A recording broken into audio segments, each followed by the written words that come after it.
Hello everyone and welcome to day 3 of the oClock Advent Calendar for 2021. I do have my beer right here and I'm dying to open it. So if you haven't yet opened your beer for the day, pause the video, go and get your beer and come right back. Alright, I'm going to open it up. Inside we have Endless Vibrations Brut IPA. You would definitely recognize the branding on this can if you've been drinking craft beer this year at all. It is from the fantastic Jump Brewing, and this is the 4th beer in their series of single release beers. So I'm super excited, I hope you are too. To crown it all, we also have Murray Middleton on the line to talk to us a little bit about Jump Brewing and about his fantastic Brut IPA. Hey Murray. How's it, Elaine? How are you? Yeah, good. Nice to have you. Thanks for joining. Yeah, thank you so much for having me and for including me in the Beer Advent Calendar. Such a treat to be there. I really appreciate it. Yeah, obviously couldn't have it any other way. You are probably one of the coolest label designers around. Who actually does your label design? Thank you. It's a guy named Terence Kitching. In my opinion, he's just an absolute beast at what he does. And yeah, I've been lucky enough to be able to get some seriously talented craftsmen in my corner or happy to work with me. So Terence Kitching is one of the guys. He's got a company called Super Elastic. And yeah, I worked with him before at Metal Lane. And I knew starting Jump, he was definitely going to have to be someone that was going to need to be involved to be able to make the beer just that little bit extra more desirable. And yeah, I think I'm quite biased in it, but I think he just does such fantastic jobs. Yeah, no, your cans definitely have that like fridge appeal. There's definitely something very interesting about it. Do you want to tell us how you came up with the logo, the like riding hops cowboy vibe? Yeah. So that's again, Terence is just an absolute genius. You'll notice on the can that there's no barcode. So the whole idea behind the whole brand was that it was all going to be direct to consumer. I've learned at Lane, I learned that sending beer to shops is really tough. Your beer doesn't necessarily always get treated the way it should. You don't move nearly as quickly as the big brand. So there's no barcode on here because it's targeted at being direct to consumer and you buying online and are going through there. So there was a little bit of a space filler, and that's the exact size that the barcode would be. And Terence just said to me, listen, do you have any ideas or what do you want to do? And yeah, I said, I've always loved the idea of like a really cool character that's sort of semi-relatable, got a little bit of a vibe and some hiss. And yeah, I think we've had a few. So the first one was the Hop Rider on like a bucking bronco. Then the second one was a slot machine, and they all fit in with the risk-taking beer making. The slot machine where you get 3 hops in a row and then it's like the beers spill out the bottom.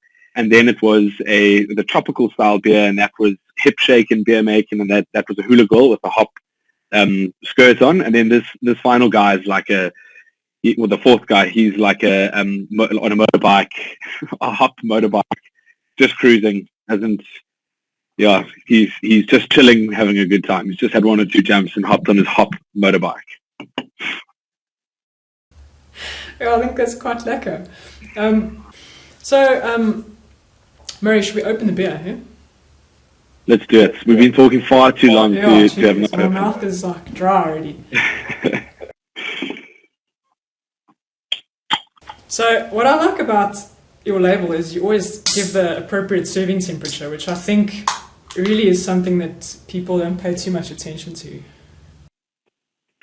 It always sounds so tongue-in-cheek, but I think one of the big things that I always want to do with the beers is have some sort of educational element, and whether that is having a serving temperature or having the type of hops. I mean, before, all you knew was the kiss of the SARS hop, and that's about it. You didn't even know what a hop was. So it's always fantastic that people do pick up some sort of something about educational side of it. And it is something, again, referring back to Terence, that we did from the very beginning, having obviously legally having the ABV on it, but also having the IBUs is something that we've had from the very beginning. Yeah, Actually, now that you mention it, there's a lot going on your label. Yeah, it's quite a ride. You can spend some time on it. Yeah. Oh, that's nice. You got something to do while you're like sipping on your beer. Yeah, exactly. So this is the Endless Vibrations Brut IPA from Jump Brewing Company. Fantastic. So this is a 5.7%er. So that's like not nothing, eh? It's yeah, you're right. It's not nothing.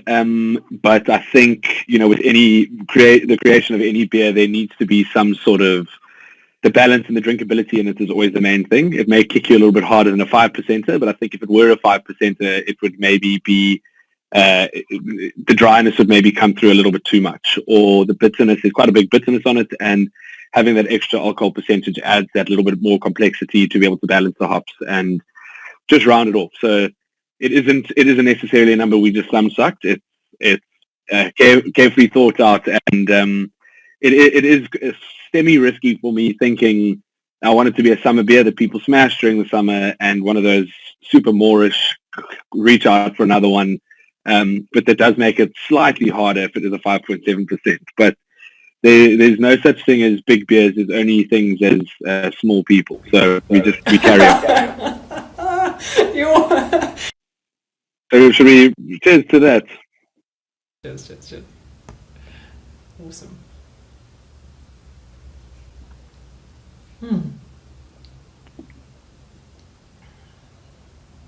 That is fruity as fuck.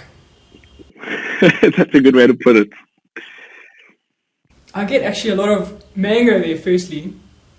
It's a great complex hop bill, and it's Talus is a relatively new hop that I've worked with, and know it's just got a lot of super got fantastic oils, so it really releases a lot of the goodness into the beer. Yeah, the aromatics are amazing. Like, even as I was pouring it, I just thought, like, this is going to be great. Yeah, I was very happy the first time you have it. If you can smell a beer from a couple of feet away when it's poured or when it's opened, that's normally a good sign.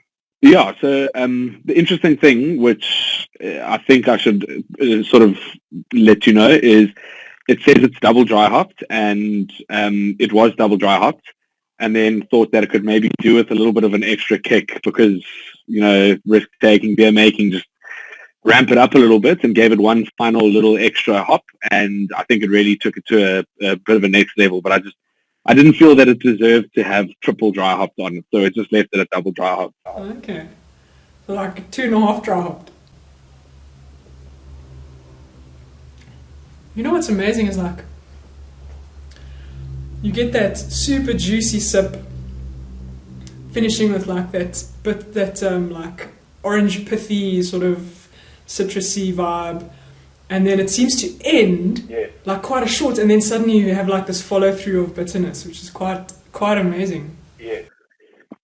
Yeah, I think a lot of that is owed to the fact that it's a brute, and it's got that extra, the enzymes to be able to clear the more residual sugars out of it than normal yeast would be able to, or yeast would be able to do without them. I was expecting it to be a little bit drier, but I think the way it's ended up is balanced nicely, that there is a dryness. It's not too dry.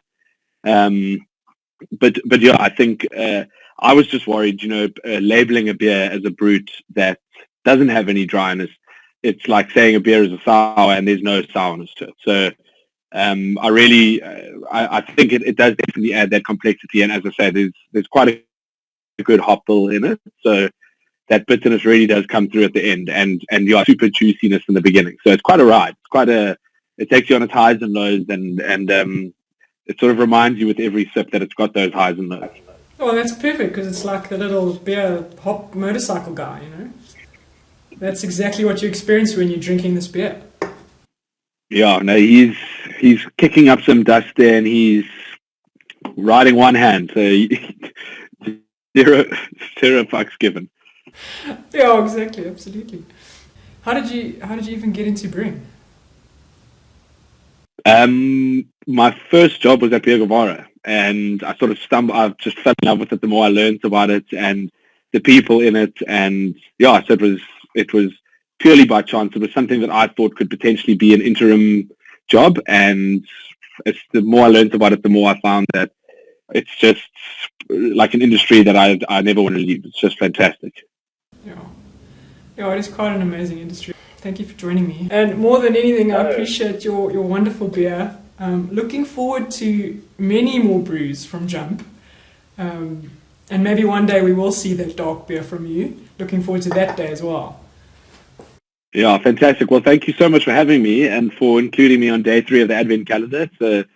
It's an absolute treat to be involved, and I really appreciate it. Hey, just one more thing before you go. To get your hands on this beer, is there still any left? Yeah, there is still some left. Awesome. Let's just let people know. Go www.jumpbrewing.com, and Murray actually has excellent shipping rates, just so you know, so it's totally worth buying more than one case. You won't regret it. It's a fantastic beer, good for sharing, and you barely notice the 5.7%. Don't until you do, until you've had the one too many that sips you over the edge. Absolutely. Murray, thank you so much. Fantastic, Elaine. Thank you so much for having me.